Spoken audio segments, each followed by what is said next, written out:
Astro spiritual talk में आपका स्वागत है। बहुत ही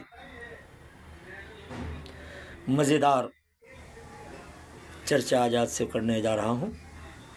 पूरी वीडियो देखिए, आपको ग्रहों की माया का भी पता लगेगा और देश की स्थिति का भी।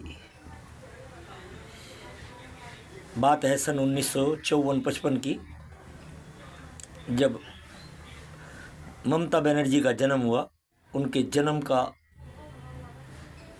लगन जो है वो मेष है, जिसका स्वामी मंगल है, और राज्य भाव का लाभ दशम और एकादश भाव का स्वामी शनि है, जो जन्म कुंडली में सप्तम भाव में उच्च का बैठा है और लगन का स्वामी एकादश भाव में बैठा है।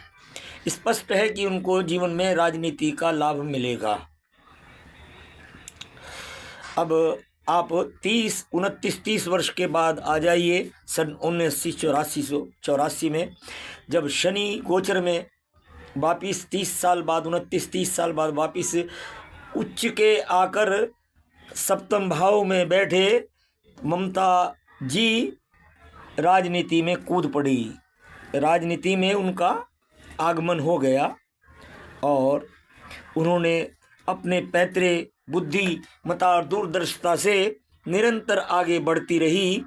और ठीक 14-15 साल बाद जब वो शनिदेव लगन में आकर बैठे, जो उनके दशम और एकादश भाव के स्वामी हैं, और वो नीच के होकर उन्होंने अपने दशम भाव को, राशि को देखा, तो तुरंत ही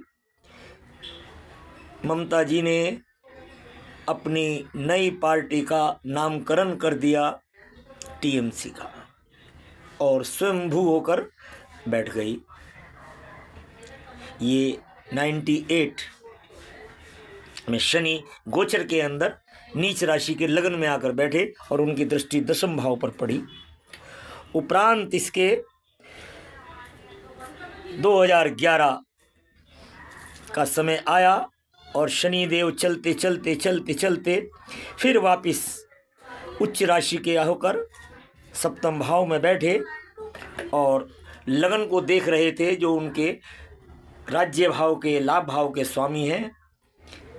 उनको 2011 में तुरंत ही मुख्यमंत्री के पद से आरूढ़ कर दिया, सुशोभित कर दिया। ये शनि देव की महाकृपा है, जो जीवन भर गोचर से ही उनके जीवन में एक कमान चलती रही। अब साथ में चले हैं शनि की अंतर्दशा, और पूर्ण हो गई है वो। लगातार 15-16 साल उन्होंने 17 साल सिंहासन पर बैठकर सीएम का दायित्व निभाया, सुख भोगा, अपनी ताकत का अंदाज़ा दुनिया को दिखाया। ये शनि महाराज की असीम अनुकंपा के कारण आपने देखा।